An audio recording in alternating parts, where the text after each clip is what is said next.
Saya Destiana Trinur Safira, NIM 2024 011 081 0056, Prodi PGSD Universitas Muhammadiyah Mataram.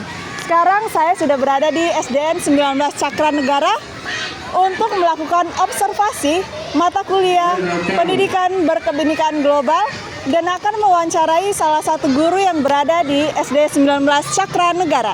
Ayo ikutin terus, let's go! Jadi saya sekarang sudah bersama dengan salah satu guru yang ada di SDN 19 Cakranegara. Dengan ibu siapa namanya, Bu? Ibu Guru Santi, ngajar kelas 2. Jadi saya mohon izin ya, Bu, untuk wawancara. Jadi pertanyaan yang pertama itu, bagaimana sistem penilaian kurikulum Merdeka dibandingkan dengan kurikulum yang sebelumnya? Kalau kurikulum yang lama, kurikulum K13 itu dia berdasarkan ini, nggak jauh beda sih, meskipun dia bukunya dalam bentuk tema, tapi penilaiannya tetap per mapel, sama kayak saya sekarang juga, dia per mapel juga, gitu. Sebenarnya tidak ada bedanya, cuman pemilihan materinya itu kan berbeda. Ya, kalau yang sekarang dia langsung kita per mapel, belajarnya per mapel. Kalau dulu kan tidak. Kalau dulu dia kayak tema, tapi penilaian tetap per mapel. Nah, apa hambatan Ibu dalam menerapkan kurikulum ini?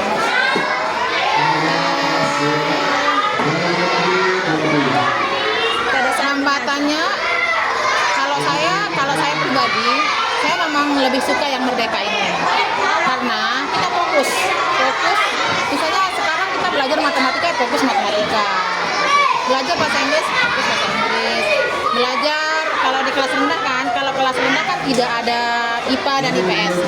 Belajar bahasa Indonesia fokus, belajar pendidikan Pancasila fokus, enak, senang. Apakah kurikulum Merdeka ini disesuaikan dengan kebutuhan siswa yang ada di sekolah ini? Iya. Emang kurikulum Merdeka ini kan intinya kita merdeka, mau belajar sesuai dengan keinginan kita sendiri. Jadi bagaimana kita menyesuaikan dengan anak didik kita, dengan peserta didik kita. Kita tanya dulu, kalian senangnya belajar seperti apa.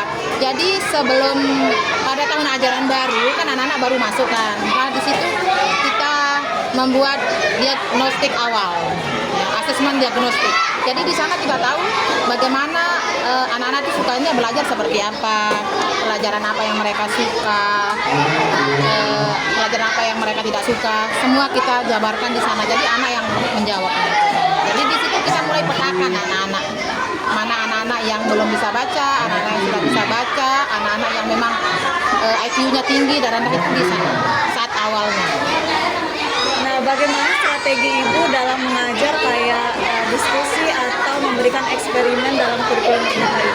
Strateginya seperti apa? Tergantung materinya. Di saat materinya membutuhkan untuk praktek, kita praktek. Tapi karena anak-anak memang senangnya kadang bereksperimen. Tergantung materi. Kalau memang materi itu membutuhkan untuk bereksperimen, kita bereksperimen.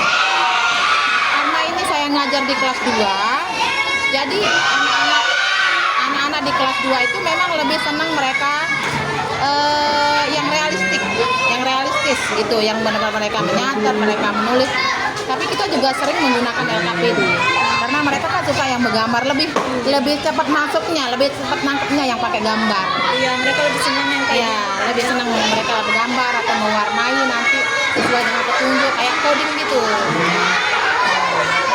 Ya, terima kasih Bu udah meluangkan waktu buat diwawancara. Ya, sama-sama. Semangat ya. Harus. Jadi kesimpulan dari wawancara saya mengenai kurikulum Merdeka, kurikulum ini memberikan keleluasaan bagi guru untuk memilih bahan ajar yang akan diajarkan sesuai dengan kemampuan siswa dan berfokus pada materi yang akan diajarkan. Dan siswa juga sangat senang dengan proses belajar seperti eksperimen, proyek, diskusi sesuai dengan kemampuan, minat, dan bakat mereka.